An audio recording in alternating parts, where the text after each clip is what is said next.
Esta mañá presentouse o concerto de Jethro Tull, última cita do Festival Ollea no marco de concertos do Xacobeo, que se celebrará o próximo 11 de outubro no Pazo dos Deportes Paco Paz.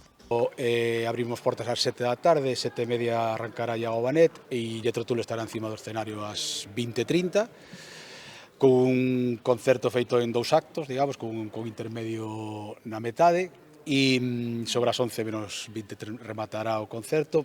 Todo o mundo que está comprando sentadas o sabe, o dixemos por activa e por pasiva, pero non está mal recordar que é público sentado. Convertiremos isto en un teatro, sillas en pista, na pista central do Paco Paz e na grada onde se permita visibilidade bueno, que as entradas siguen á venda en a taquilla.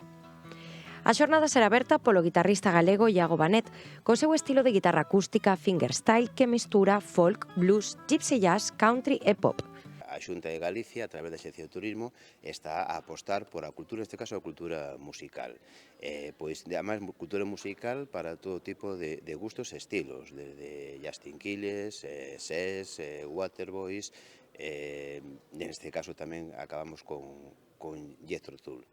Un pouco a nivel así, pois, como persoa que lle gusta a música, recordar, pois, cando éramos novos, andábamos cos cassettes, ter un vinilo daquelas era complicado, e, bueno, escoitábamos pois a Qualum, Cicas Abric, disfrutando dun grupo que daquelas parecía imposible poder presencialo en Ourense.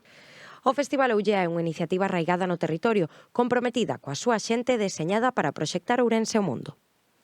Festivais como este Ollea, pois nos permiten ter esa situación de privilexio de poder gozar aquí no noso territorio, neste caso no Paco Paz, de unha proposta artística de primeira magnitude e que é un grupo que leva décadas pois facendo as delicias de todos os amantes da música e do rock and roll en concreto.